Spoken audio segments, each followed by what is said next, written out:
I just want to emphasize that folks, this is possible, and whether it's this or something else, the idea that you can do what you put your mind to is real. And this is what brings success.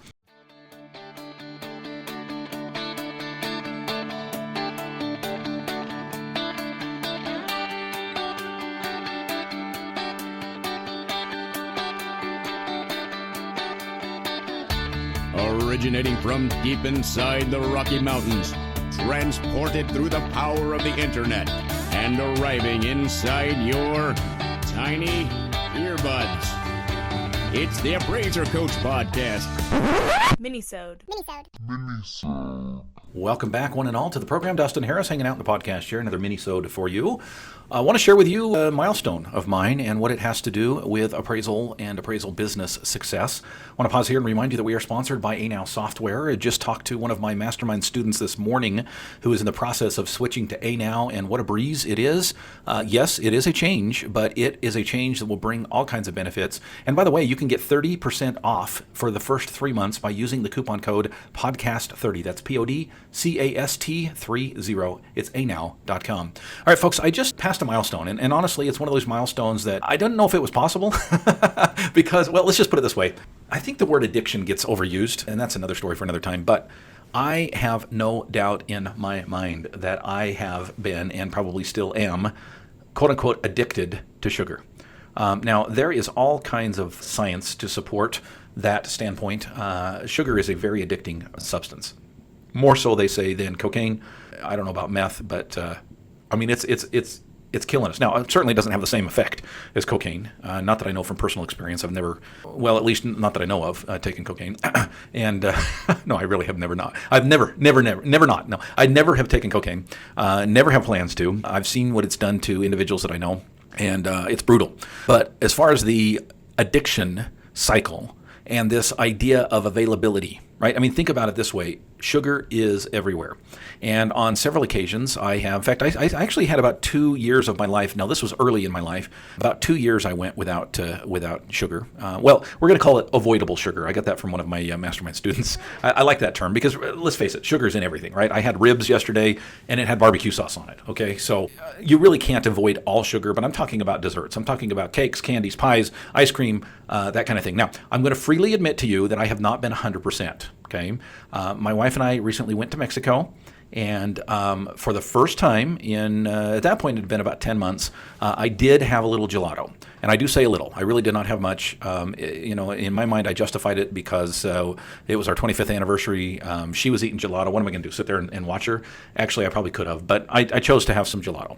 Other than that, I have gone a full year at this point. We're 1 week after the year mark that I have not had avoidable sugar, meaning I've not had desserts. I've skipped desserts, no candy bars, no treats when I go to the movies. Not that there's been a whole lot of that during COVID, but, a little sugar here and a little sugar there in the basic ingredients of what we eat normally. But I have avoided the desserts. I've avoided the snacks. I've avoided the peanut M&Ms, which are my vice. Good and plenty's. I love those things. Swedish fish. My mouth is watering. Actually, it's not. Here's the interesting thing. When you decide to go cold turkey, when you decide to give it up completely, and I've gone in little spurts here and there, a week here, a week there, cutting back. I do that a lot. I'll cut back. I just won't have as much, right? Instead of 2 scoops of ice cream, I'll just have 1. Here's the problem. I'm not a guy for moderation. I don't know if it's a personality thing. I assume there's some personality there, and I think, again, social science backs me up. There's certain people that are okay with certain things, and moderation is not real easy for me. It's a challenge, and so I deal with this issue of, it's cold turkey, it's all or nothing. And about a year ago, somebody who I highly respect, this is a guy that has been very, very successful in the tech space, and one I know inadvertently through someone else, and I do follow him on Facebook, but he made the announcement that I think it was on his 8th or 9th year of no sugar, or at least avoidable sugar. Again, thanks Rob for that phrase. And I said, you know what? If he can do it, I can do it. And it really was no more than that. It was not something that I sat and contemplated. It wasn't something that I mulled over for a week. It wasn't even something that I slept on. It was some inspiration by reading his post and saying, interesting. I can do that. And at that moment, I was done. And it happened to be a holiday, like a day before a holiday. And it's a candy-filled holiday. And I thought, okay, well, Dustin, you're either going to do it or you're not going to do it. If you say, well, I'll do it after the holiday, right? It won't happen. I knew it wouldn't happen. So I made the decision, and from that moment on, other than a little gelato in Mexico, that's what I've done. And I've watched my family have desserts, and I've lived through Christmas and Thanksgiving and all the rest without desserts, and I have been just fine. In fact, I've been better than fine. Here's the cool thing. And by the way, the purpose of this podcast is not to encourage you to get off sugar. Now, if I encourage a few of you to get off sugar, then it's well worth it, but that's not the purpose. The purpose is to talk a little bit about moderation and about habits, okay? We're going to talk about that when we come back from the sponsorship, but I just want to emphasize that folks, this is possible, and whether it's this or something else, the idea that you can do what you put your mind to is real. And this is what brings success. Speaking of bringing success, what about the success that you bring to your business, specifically to your appraisal business? Do you have time to juggle both the business and the technical side?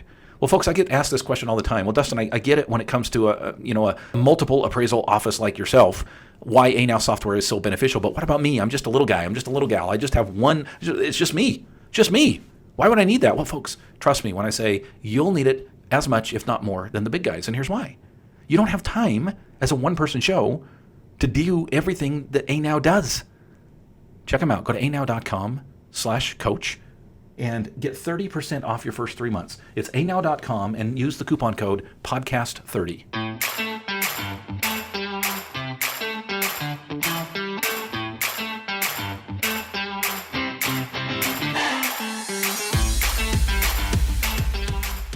All right, welcome back to the program, everybody. Dustin Harris talking a little bit about patting myself on the back a little bit. I've now gone a year, and I guess I can't claim 100%.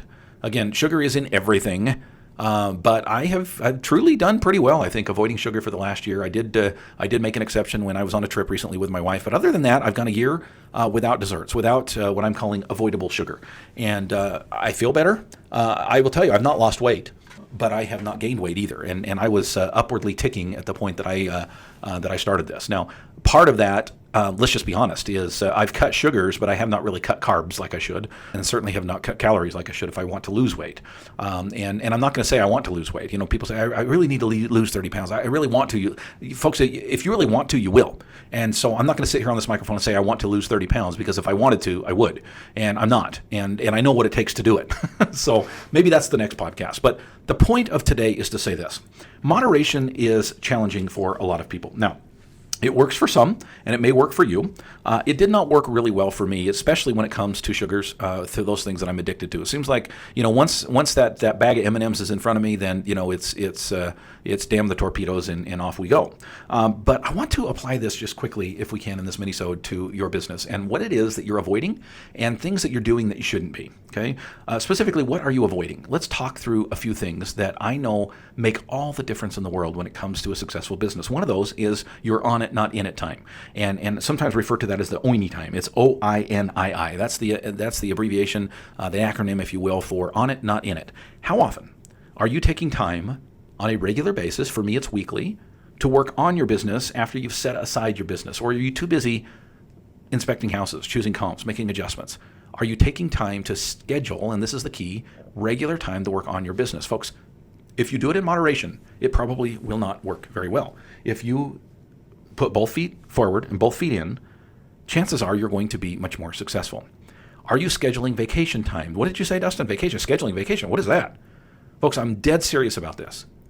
I could not have been as successful as I've been the last 12 years if I had not taken time for myself, taken time for my family, taken time for my beautiful bride, and leaving for 2 full weeks to go to Mexico. Yes, I left my appraisal business for 2 full weeks. I could not have done it if I had not taken time to be very, very religious, if you will, if you'll forgive the word religious, about these types of things. Interviewing, employee reviews, auditing their work, those types of things, folks, can be done better. What is it in your life that you know you can do better? And it may not be business related. What is it that you need to jump in full throttle, both feet in, dive in the deep end? It worked for me. I'm pretty sure it can work for you as well.